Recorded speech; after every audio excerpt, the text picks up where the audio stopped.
You're listening to Cards to the Moon, a podcast about trading cards from both a collector and investor perspective. We hope you'll stick around for the ride as we take a deep dive into the state of the hobby, share some hot takes, hopefully some useful advice, and fun stories along the way. Hey guys, welcome back to Cards to the Moon. This is episode 227, and it is another Friday episode, but it's a special Friday episode because many of our hobby friends are in Cleveland for the National as we record today. And if you're a loyal listener of the pod, you'll know that we initially said at the beginning of the year that we go to the National for the very first time. But I retracted that statement a few months later once we heard Fanatics Fest was taking place for the first time in New York City. Now, I was going to play the interview I had with Iowa Dave on his podcast called The Shallow End for this episode, where I talked about my decision to go to FanFest instead. But we'll save that for next Tuesday's episode because today we got an interview with our friend Darrell Chan, aka DC, who is at the show, the National, right now. And he gave us some live updates from the National, what it's like this year, the cards he picked up, the deals he made, all the pros, all the cons, and if he's ever going back to Cleveland again. So let's get right into it. Oh, and he's talking to us from the hotel lobby, so you might hear some background noise. All right, enjoy the interview. Okay, like I mentioned in the intro, we got our good friend Darrell on the show, and he's going to tell us everything about the National this year. So in previous years, it was all about the shoddy Wi-Fi and the lack of air conditioning. So let's start there. Let's get that over with. Have things improved on that front? The Wi-Fi is still shoddy. Is it? I think it's just the sheer amount of people that are there. Okay, fair enough. Cell phone reception is very on and off depending what part of the show you're at. Mm-hmm. So the main room for me seems to be a little bit better. Like I'll have 3 bars versus 1 bar in the other room. Really? The Wi-Fi for me is better in where Eli's set up, where my buddy's set up, than in the other room too. Because I'm trying to do comps. That's what I want. It's yeah, been I was a little wondering. bit of a challenge. Right. Even the vendors that bought the quote unquote premium internet, some of them are having problems, and some people brought in their own. I don't know what kind of device it is, but it's their own internet too. Like a hotspot. Yeah, having some sort of problems. So doing comps has been a little bit of a challenge. Hmm. So all I did was do the comps before I went to do stuff, right? And I go, Yeah. if you want to check the comps, you can check it. I already know the number, so you can't BS me. But if you can't check the comps, that's not my business. Right. But how about if you're like a buyer and you see a card? That's more difficult, right? Yeah, definitely. I think this is where you have to be prepared. If you're targeting certain cards, you should have an idea of what they sell for. I mean, it's always good practice in general just to, be prepared. Go in there and say, listen, this is what I'm ready to offer. You see a price sticker, and then you're thinking, okay, do I have a shot at actually negotiating at something that's around comps, or are you just not going to even bother? Because as per usual, some of the prices were really out to lunch. Some of the prices were okay. I got some crazy deals. I don't know if it was a pricing error or what. Even the deal, like the price tag they had was cheap, and I still negotiated an even better price, which makes it even crazier. But then there were some guys that were like 200% comps. Wow. Okay. So you got to know what you're looking for. There was actually one guy that had a sign that says, "I don't care what eBay or comps say. Price is the price. No negotiation." That's been I mean, I think someone made a meme out of that, but that's ridiculous in my opinion. I took a photo of it, so I can forward that to you later. But I was like, "What?" Yeah, that's ridiculous. Anyway, how about the air conditioning? Like, is that okay? I don't want to spend too much time on this, but I just want to get that over with. Definitely hot. Okay. There are some spots there. I don't know if there's a fan up top or something. Definitely in the Breakers Pavilion, it felt a lot cooler. Like it was actually like wind, or I don't know where it came from, but it was definitely cooler. But it's Yeah. hot in there. It's still very hot in there. The Yeah, ceilings are well, super high and stuff, but still, eh? it's still hot. You know why the Breakers Pavilion is cooler? They got the money. They're using some It's special very, AC unit. it's probably very true. Maybe they brought their own AC units. Who knows? Right, All I right. know is I walk by, I'm like, oh, I think I'll just stay in here for a while. Right. That's how they get you to stay in the Breakers Pavilion. The Breakers Pavilion is actually really cool. They have this whatnot TV, like a huge bunch of TV screens all put together. It's like a whole video Mm. wall, and it's showing all the different breakers when they're breaking live at the same time. Oh, that's cool. Yeah, Yeah, very, very, very cool. I So like I that. took some video and stuff, and I can send that over to you. Please. Yeah, Yeah, that'd be awesome. I would love to see it. All right. Okay. The next thing I want to bring up, and this was an issue going into the show in Cleveland, and that's the hotels aren't really within walking distance of the IX Center where the National is being hosted, yeah. which means traffic is an issue. And I saw a post by Mojo Sports and Oh my. Pull Wax saying it took a couple of hours to get So out of the parking lot. so What's I that don't think experience for everyone you? understood what was happening there because I think they have sanctioned trade nights, but the trade night Okay. is Yeah. being held in the downstairs part of the IX Center. There's like an escalator down, which is almost like a not a basement, but there's a whole other level down there, which Right. they're doing a sanctioned trade night, which I guess you don't need to have a pass. I don't think you need a It's free. pass to do trading. I think it's free, but it's Okay. only between 6 and I guess whatever time it closes. It could be 1 o'clock. Oh, So what wow. happened was on the first day, the the hours were like till 8 p.m. and people were at train night starting I think 6. So there was a really, really weird overlap where a bunch of people were going in and a lot of people were kind of leaving. But then Yeah. as people were leaving, the reason why it got stuck was really because they got shut down because they hit overcapacity. It was like The capped trade at like night. 1,000. Yeah, capped at a Okay. thousand, and they went over 1,000, and then the cops came. Okay. So that's what happened. Like I wasn't there for that trade night. Funny enough for me, I had left early. I left at like before 6, just You to go left the where show the early. yeah. I mean, it Okay. was a long day. It was first day. It's fine. Yeah. But I left Yeah. the show early because a couple of my friends had come and they're like, "Hey, I can't.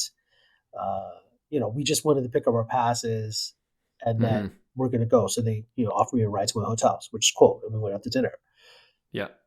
And then today, the this is today's Thursday, so the train night again. It's at 6, but the show Right. ended at 6. So it was really weird because vendors are packing up, Yeah. and then people were lining up outside. Now I don't know if you saw that video. I shared that video with you, I think. I saw it. Yeah, I saw that. It's So crazy. The line's huge.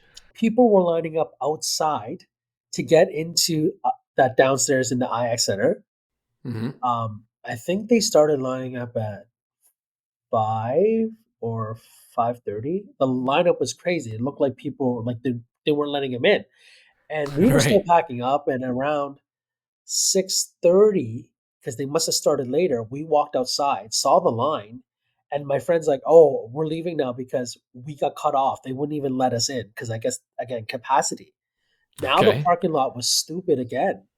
So getting in and out because now you have Jeez. new people trying to come in, have no idea that the train night thing is capped, Right. and people are trying to leave.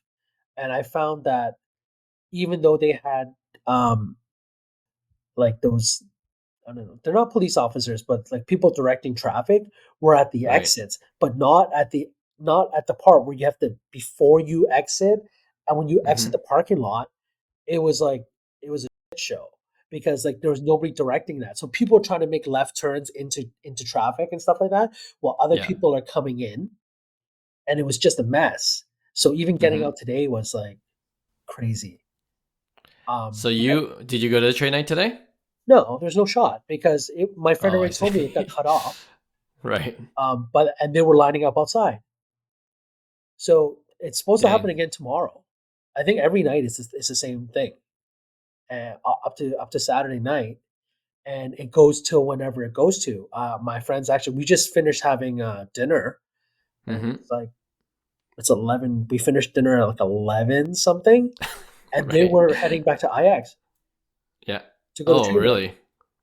Yeah, That's crazy. Because it goes that late, right? So you're probably going to expect the same thing tomorrow, then, right? If nothing's different, if there's that. I don't know what kind of adjustments they're making. Um, Okay. to me, it's a little they weren't prepared enough, or they just weren't ready for the sheer volume.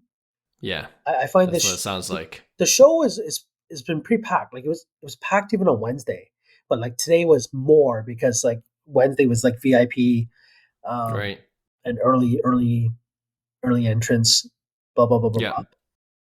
But today was, yeah, definitely a lot more people and it's a lot stuffier. But then there was a couple lull times. I'd Mm-hmm. say starting around 3:30 or so, Okay. where even like my friend that set up, he was saying, "Hey, like I don't know what happened. It just all the stuff died." And then I figured out why. Because lunchtime, Mm-hmm. my friends and I, we were gonna eat eat something from one of the food trucks. Like so, there's food trucks, sort of things like set up inside National. So I mean, their In the food national or situation. in the parking lot? No, inside. Oh, really? Yeah, Okay. they're like food Interesting. truck vendors, I guess. They're Yeah. actually inside the IX. Oh, okay. Okay. Right. So one of the places we want to go, it got like the pasta was sold out. So we were talking to some kids because we were literally trying to buy stuff from people that had cases. We're like, "What do you have for sale? Are you selling anything?" And we're in Yeah. line anyway, so we're like, "What do you want? Like, what can you do?" Yeah. Um, Yeah. and then we were just chatting, continuing the conversation, and they go, "Let's just go eat downstairs." I go, "Downstairs? What's going on downstairs?" So the Mm-hmm. downstairs part is where the trade nights usually happen. Yeah. But during the show, it's only Show. open to VIP. I see. So we go downstairs to think that we're gonna have a little bit less people competing with for food. And Yeah. then we see all these round tables and we see people with their slab cases open. So now this has become like like a VIP trade show. Do you remember last year when I did sort of have my own booth, but it was outside in the hallway? Yeah. This is like this, except now it's in the VIP section with everyone has round tables. Right. So we got lunch, but literally, I was buying stuff. I was going to every table, saying, "What do you have for sale? I want to buy stuff," and Wow. we were just looking at Nonstop. stuff, and it Yeah. was crazy. And I'll show you some of the stuff I got. It was nuts. Okay. Well, before you show me, and you kind of answered this, it sounds pretty busy this year. Like, how does it compare to the other nationals you've been to? Is it like the same or more or less people? What do you think? The venue is smaller. Yeah. Is this your first Um, time in Cleveland? no, my first time in Cleveland was in 2018. That was the year I Okay. got those Otanis, those the blue Right, Otani. right. So yeah, Um, compared to then, how would you say? I feel this is much bigger. Yeah. Um, the setup is interesting because I don't feel that all of the rows were straight. Like there's, I don't know how to explain. Just the secondary room feels Mm-hmm. very not as organized. I mean that's not true. That's not the wrong choice of words. I mean it's organized, but they weren't like all straight lanes. Just because of the Right. way it's set up. Maybe the room setup is not perfectly rectangular. Plus, they have the breaker pavilions and the other corporate sponsors and stuff are sort of in there. Yeah. Um, It's a different layout. yeah, and also Okay. the bathroom situation is very interesting because there's only like it's far. What Like do you mean? so, picture a There's only square, one? picture Okay. a rectangle. Okay, Yep. like a long rectangle. So short on the sides and long. It's sort of Gotcha. like that, Yep. right? On Yep. top of the rectangle is another square. Okay. Okay. So the Yeah. square is the secondary room, the secondary hall, and the Yep. rectangle is the The main main hall. hall. Yeah. The bathroom um, is on the bottom right of Of that that rectangle. long rectangle. Gotcha. Okay. The other bathroom are downstairs on the bottom left of the rectangle. So if you are in the hall on top, you have to walk super far to get to the bathroom. I have never seen a men's lineup for a bathroom so long because to go to the Oh bathroom, you have to man. walk down the stairs Yeah. to get there. And the lineup was upstairs, like 30 deep when I That's went there at lunch.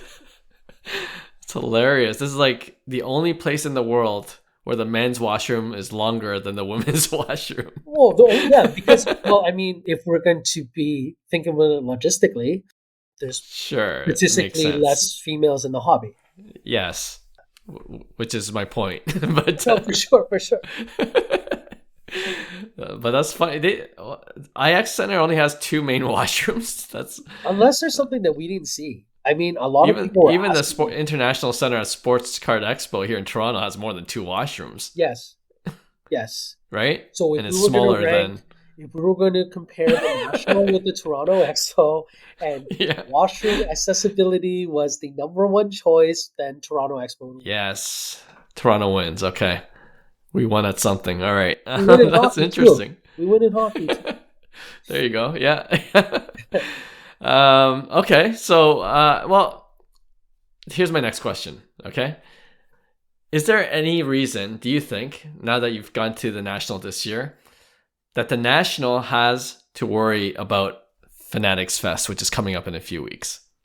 I feel like Fanatics is going to just buy the National.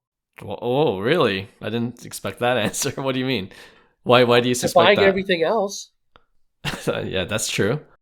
but I, I mean, I haven't been to Javits for a Javis show. I is mean, I've been to Javits for right. something else, Okay. but I don't. I'm sure they have tons of bathrooms. I'm sure it's nicely air conditioned. We'll see. We're both going to be there.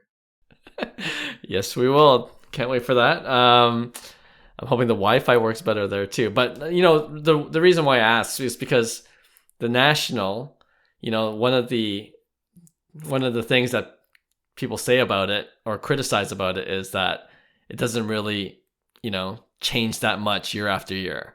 Yeah. And it hasn't needed to change much because it was the show, and to be fair, the National is still the show, the number one show. But now with a little bit of competition from Fanatics Fest, if they stay complacent, I'm wondering if the National has something to worry about. This is very true, and only time will tell. But definitely, I thought after all the complaints last year, they would have made sure that this was fixed. This is what I'm saying. We did a show 2 weeks ago saying at least fix these main issues, like these primary issues. And when you kind of updated us on what is actually, what's going on the ground, it's kind of, I don't know, a little disappointing to hear, to tell you the Yeah. truth. No, for sure, for sure. It's also difficult. I can only like I mean, being a buyer at this show versus being like a vendor. But Yep. even vendors are going to be hot. I mean, but now Mm. you throw in walking a I don't know. Today I did like 15,000 steps. Wow. Okay. Yeah. Well, I guess the only thing we have to really, wait for is the actual show, the Fanatics Fest in New York, because we don't know if that's going to be you know, if there's going to be challenges there too. But I don't know. A lot of us, I feel like, Fanatics can really run events much better. They got the cash and that's what we're expecting. But I guess we'll have to wait and see if that's actually the case. Yeah, Um, they're installing air conditioners in every corner and every window and every nook and yeah, yeah. cranny there. It's gonna feel like the Arctic inside. All I'd right, rather let's be talk hot. about. I'd rather be cold than hot. Me too. Me too. 100%. Okay, let's talk about the cards now. Before we get into your specific cards, is this still mainly baseball? I know that's what everyone who's been to the Nationals say it is. Or are you seeing a little bit more diversity? A lot of diversity. There's a lot of football. A lot of Okay. football. There's still basketball. Soccer, I saw a little bit of. Hockey, I saw a couple booths. But I would say predominantly baseball, just Still, okay. because there's a very large percentage of the show was selling vintage. I actually feel there was an uptick in vintage Hmm. dealers this year. Oh, interesting. I mean, in years prior, a lot of the vintage dealers had been in the same room. Right. Actually, pretty easy to navigate because if you're looking for vintage, like I think I don't know if this has to do with seniority, where people from long time ago, like OGs, get to keep their booths, positions, Right. stuff like that, and maybe most of these people, because they've been in the national for so long, Mm-hmm. it makes sense that they'd be selling, you know, like older stuff. Like, Vintage. Right. so that could be it. But definitely, I saw in the secondary room there was, like I said, an uptick of vintage. Like, there's definitely more vintage than past expos. I think this is where it's kind of Hmm. catching up. A lot of people are buying into vintage. I saw like a young kid, maybe 10 years old, asking for a Reggie Jackson rookie. Really? Okay. Yeah, and I was like, wow, this kid is smart. Yeah. It's like you're not I old enough wouldn't to have even know expected that. who Reggie Jackson is, let alone you know. Yeah. No, that's interesting. Huh. Yeah, you know what? Like I just saw, do you know Don Diego trading? She's really into Pokemon. I just saw one of her um social media posts saying that she's leaving the expo, or sorry, she's leaving the national early Oh, because she said she didn't see any, that much Pokemon cards at this show. there And definitely wasn't a lot. Just because my yeah, she said, my friends like specialize, I would say, more to Pokemon. The right. friends that I was with, um, Yeah. and they were looking to buy things, and the dealers that they did find were overpriced. Mm. Um, but yeah, Yeah. I mean, I thought that was an interesting trend because we the last time we saw each other was last month or a few weeks ago yeah, at the Markham yeah. show, which I felt like it was all Pokemon. Do you know what I That mean? Like, that show was specifically more Pokemon anyway. Like the CSC stuff that Jason okay, puts together, I'd say a lot of it is TCG Pokemon stuff. I There's see, I actually a see. lot Okay, less sports. I mean, that's the way that maybe it's just leaning. That's majority of uh, their vendor list. I okay, mean, they have some yeah, big. We have some big sports guys there for sure. Like yeah, Carlos sets up. of course, yeah. No, it's interesting. I'm just trying to figure out what trends are going on, and when I saw that post, I was like, okay, maybe things are changing a little bit. But did you see anything that was like new or different at the national this year? You personally? Specifically in the breaker pavilion, it was like set up really cool. Like I was telling you, there was like video montage wall, like a mural. It was super super long. Mm, And basically, the video stream was showing all these different breakers that are breaking live, like yeah, little, I don't know what you call them, mosaics of yeah. them. It was pretty cool. Hmm. I thought that was really good. Um, what else have I seen that was like super new? I mean, nothing really super new. I think the rest of it is pretty much the same. I mean, Mm, presentation with the booths and stuff like that. You'll still see Beckett. You'll still see PSA. You'll still yeah, see golden auctions, stuff like that. right. Like those big corporate vendors, you still see, just their setups are kind of cool. Like they feel kind of homey. Like Golden Mm, has the couches and stuff inside, and you can go right. upstairs and like look down on the show floor and stuff like that. Yeah, It's interesting. that's cool. Yeah, that's how Gary V is there with his V Friends cards. So that's Gary V's there. If you had a VIP pack, I think you were entitled to a graded slab or something like that, oh, okay, interesting. like a V friend slab or something. I don't know. Yeah, no, that's. I mean, I don't think V Friends were around even 3, 4 years ago, so that's kind of new and interesting. Um, all right, well, let's talk about your cards. What deals did you make? What cards did you pick up? I've been dying to see these, Okay, and I'll so describe it. I'll describe what DC showing us for the podcast listeners? So the first day, basically, I had already lined up or attempted to line up some of the deals I was going to be ready to make, whether I was going to trade a card or sell some cards. Yeah. But in the process, I just walked around and just looked at stuff. So a couple of things that I grabbed. First one is this. The See what that is? Delgado? Carlos Delgado on-card auto. Nice. Okay. For the Jays fans, I like that. Joe Carter. Okay. Is it for PC? Just very random. I mean, I just got him for Toronto Expo just because. Yeah. Oh, I see. Yeah, that's smart. Pop Century. What's that? Travolta. John Travolta. Is he like playing his Grease character in that? It looks like it. I mean, I thought on that card. Yeah, for the price of the card, I'm like, I'll take a Travolta auto. This one you should be able to see. Oh, I recognize the picture. Tiger Woods. Okay. Upper deck. Yeah. Rookie. It's cheap. I mean, this is kind of BGS stuff like I look for that I think I know I can sell on the later on. I mean, liquid card, superstar player, pretty easy. Yeah. All these cards you picked up, like you bought first day? Yeah, I bought these. Okay. So this is a prospect auto. Yeah. The name is Abimelec Ortiz from the Texas Rangers. Mm-hmm. So it's a solid gold auto, PSA 10. Okay. Now what's good about this card is the label said gold shimmer.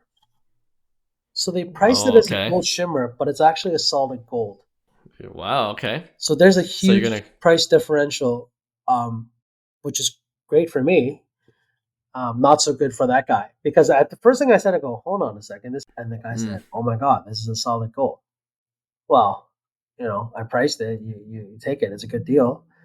Just got to go back to PSA and get the label corrected, and then you're golden. So I don't think he wasn't really happy about it, but at the same time, he was like, well, what can I do? Nothing, right? Yeah. Didn't want to deal with it. So then, before you show me the next ones, I know I've heard this often. Do you bring cash? Is that the best way to pay for cards Yeah. I definitely bring cash, but we're always also limited as to how much we can bring over the border, right? So, sometimes I'll bring cards just to make up the difference. You could use PayPal or something else if you need to. But cash is always king. Hard for people to turn down cash, but they can definitely turn down your 50 base Zion rookies trying to trade for, like a $3,000 card. They're not going to take the Luis Robert base cards that we all have? Oh, yeah. I saw a stack of Gavin Lux Topps PSA 10. Oh, Gavin Lux. Okay. $5 a piece. Wow. Yeah. All right. So that's hurting. That's how far it's dropped. Okay. All right. I'll go to bank before we go to FanFest next month. Oh, I like that. The Vince Carter. The Panini 1-in-1. Yeah. This is not the 1-in-1. No, but Panini 1 set. Yes. That's what it's called. Yeah. Yes. Yeah. So I have the 1-in-1 of this, but I found out of 99 version. Nice.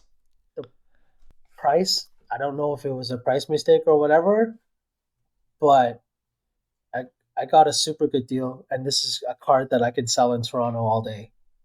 Yeah. And it won't cost the 1-in-1 price. It's good advice, especially if you're looking to resell wherever, for you, obviously from being from Toronto. Yeah. All these, Jays, Raptors. That's a smart move. Yeah. So how do I explain this? Okay.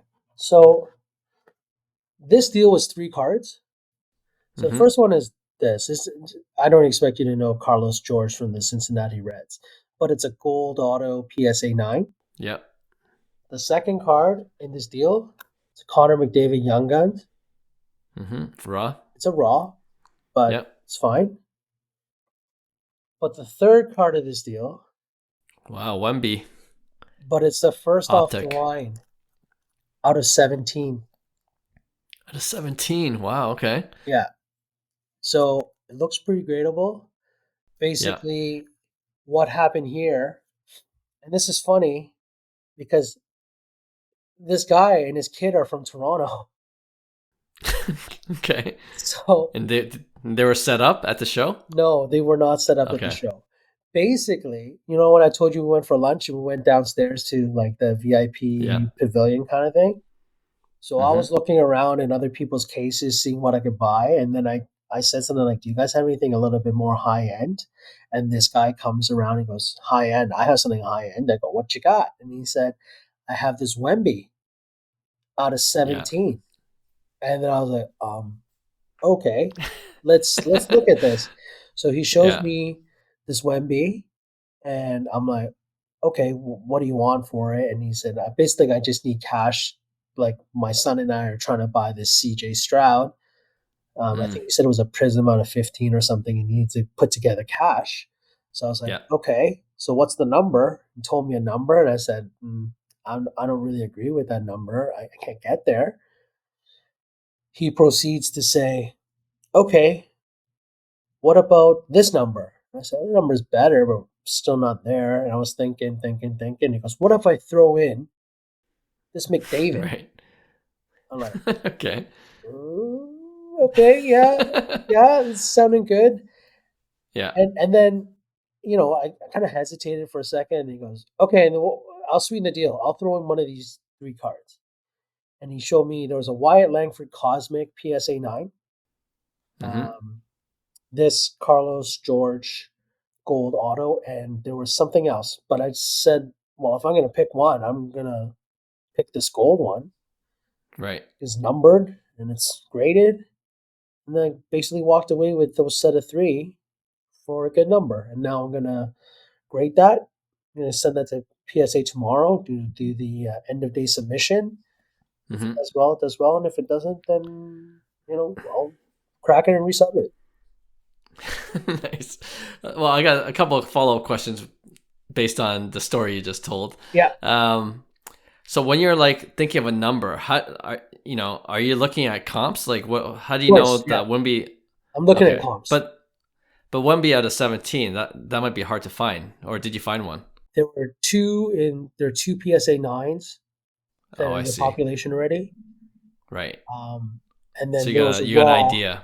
Yeah, so I had an Yeah. idea. And then there was a raw, but then I looked at the comps and I go, well, it's the same raw that's being sold Yeah. because I didn't change a photo. I mean, exactly the same. But the Okay. numbers were hovering. I don't know what kind of shilling was going on or whatever, but I can base off of the other ones because they were on bids. Right. So I have an idea. So I know what I'm comfortable paying. Mm, Um, but if it tens, it's crazy. If it's nine, I'm still doing okay because I had the sure. McDavid, which even if it nines, still like plus. Yeah. That So makes sense. to me, it's like a no brainer. That's pretty cool. Yeah, that's good. A good one. And I guess that goes to show, like, you don't know. Oh, okay. This is the showstopper, the Jackie Robinson. What year was that? The It's with Bowman, 1949 Bowman. 1949. Amazing card. How? So okay. What's the story behind that? I traded some of the modern cards that I brought. So I brought like 30 cards with me. Yeah. So I traded a bunch of stuff from my last sub, which I showed you. Like I had the what did I trade? I traded Otani stuff for sure. I Okay. traded an Otani Bowman Chrome 2018 PSA 10. I traded uh, Otani Topps Finest Purple. Mm-hmm. Traded the Aaron Judge uh, Rookie of the Year Tops Now on card out of 25. Yeah. And I traded a couple more cards. Uh, So this guy had obviously the Jackie Robinson, but only vintage, or was he looking for modern? Like how he's mostly vintage. He's looking for modern. Basically, he offsets stuff by selling off modern at a little bit of a gain because to sell off some of these more liquid cards easier for him than selling one big card. This Right. card's like 9K, right? So actually, Crazy. I Yeah. this is one of the deals I had kind of tried to line up. This is the guy I did the Ruth deal with Oh, it's the same guy. at the last expo. So it's all about Okay. relationships in this industry.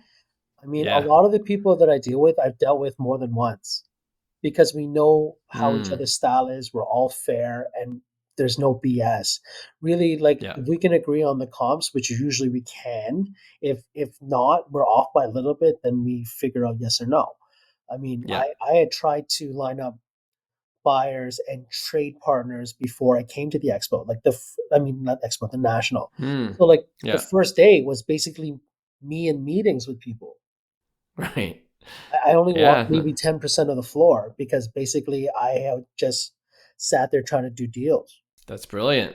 I didn't even think about that. It's I good guess once that's once you start knowing people that want certain yeah. cards. Yeah. Yeah. For sure, man. That's why I'm glad you're going to FanFest. You could help me out because Yeah, I don't know that many dealers. And yeah, I can I know. teach I you, know. no problem. Okay. Yeah. I know more content creators. That'll be my lane. But Yeah, yeah, it'll be fun. It'll be fun when we go next month. but that's not the No. And showstopper. That's not the showstopper. what? Okay. Okay. Is this it? Wow, you got it. The Mickey Mantle 51 Bowman. Bowman. It's crazy. Yeah. Um, so it's hard to tell because it's kind of dark in here. But basically, what happened was I was walking the floor, and Yeah. when I walk the floor, I look at every single case because now, like I was telling you before, I break down the rooms into days. What do you mean? Because like to walk the whole national in like one day is near impossible. You can't look at everything in detail like this. So I kind of Right. break down. Well, Oh, in I see. Chicago, I break down the room into 3 days. This one, I broke it down into two. It was okay. Gotcha. Yeah. But you start finding random stuff in different people's booths that you might not. Some people might have over like just passed it Hmm. just because they weren't paying close enough attention. Like there's so many people there that you're trying to look into a case over someone's shoulder, you're trying to squeeze in between two people, stuff like that. You're Right. gonna miss things. And then sometimes what happens is when you're looking for a certain type of card, you look for other type of cards that are similar to that so then you can save time, right? This is an efficiency thing. Hmm. This card was kind of by itself in the middle of a case. And the thing is, like I said, you really can't Surrounded tell by from what? no, you really can't tell from this. Like, but the card is it's obviously it's a little damaged, um, Yeah. but it's not graded, and that's because the back of the card. When I looked at it first, I said, "Can I see this?" And the back of the card said SGC no, and I said, "What is this?" And then I looked deeper, and basically it says they wouldn't grade the card because it was too fragile, which means that this Hmm. card is like not on the cusp of breaking, but basically Yeah. they didn't want to slab it just in case they have liability for damaging the card worse than what it is. Hmm. So when I there was a price on the card and I was like, this price sounds really cheap. Like this can't be right. And then when I looked at it, I go, the reason why it can't be graded is because they didn't like I mean they must have tried, but then on the back it says they wouldn't do it, but it doesn't say that it's not authentic. So right away I was like thinking to myself, it's worth it for me to have this card, even if I can't grade it, just for showcase, just to put in my showcase for whatever. So first thing I Yeah. did was I went to PSA to see if they would do it. I talked to my friend there, and they said very very slim chance that we would try to encapsulate this too, just because we're not sure if the card could withstand, um, the encapsulation process. So now Right. I'm thinking, oh man, I might get stuck with this card. I go, you know what? I'll go to BGS because Hmm. I've been to BGS 3 times this show already because I was helping my friends either sub a card or do great Okay. GCRs, like which I'll tell you was successful. Like my buddy's 8.5 Jordan is now a 9, Wow. Okay. which is huge. Nice. Yeah. But then I showed them the card and they said, yeah, we can do it. So I'm going there tomorrow to get it encapsulated. I don't, I can't imagine it coming back as with a grade, but at least it'll come back as authentic.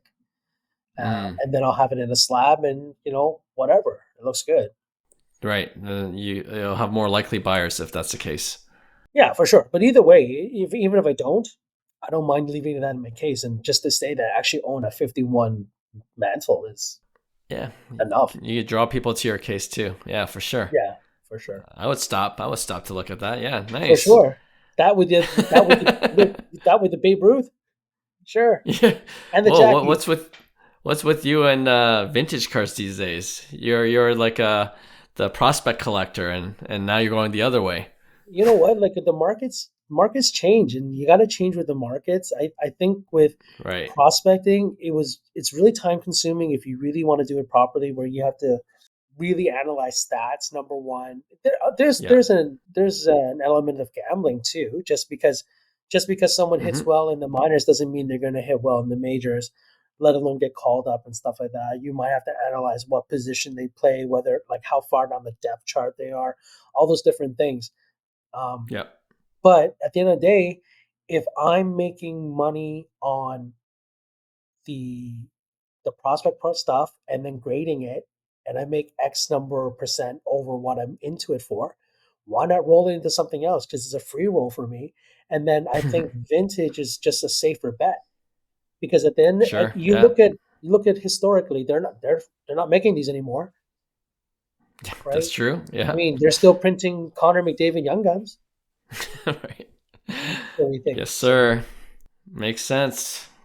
I always learn a lot when we talk on the pod, and it's funny. People don't know we're recording this and it's past midnight, so I don't want to keep you up any longer. And we probably both need sleep. You got another full day ahead of you. But last question for me: Yeah. how would you so far rank this national compared to the ones you've been to, and how many have you been to now?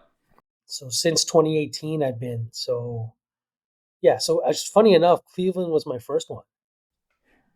So Okay. 18, 19, which I don't know what year was skipped. There was one. Right. I don't The even the think it was COVID year. skipped. And I think about it. Or maybe one year was skipped. Okay. Maybe one year was skipped. 18, 19, 20, 22, 23, 24. This is my sixth. Your sixth national. Okay. And when you went to Cleveland the first time, that was at the IX Center as well? They haven't Yes. changed the venue? Okay. The venue is the same, but I feel like it's bigger now. I don't think it had that second. I don't remember having that second room. Maybe So they I didn't need feel it, it's but I feel it's bigger. okay. That's good. Yeah.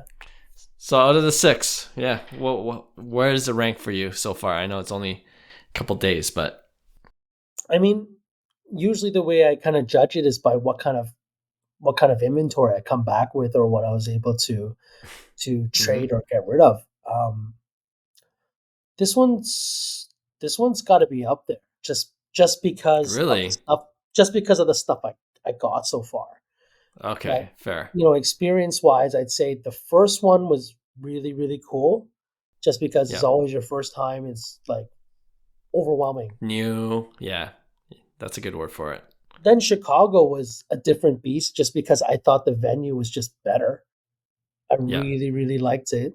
Um, so that was really good. And then thinking how I did last year. Last year No, was I didn't Chicago like too, last year right? because I bought all the basketball stuff and I got screwed on it nicely. So no, but So I mean, again, it if goes, you talk about overall, I think there's just some stuff that like you learn from your experience, definitely. yeah, I mean, when I first started, I didn't have a game plan, and now it's like I know what I'm looking for very specifically, mm, and I just kind of go get it.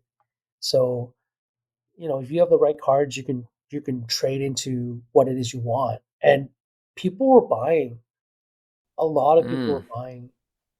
I forgot to ask you that. Yeah, what's people are buying now, eh? Because there was a time where it's like people were trying to offload, and even trading was difficult, but that's changed now.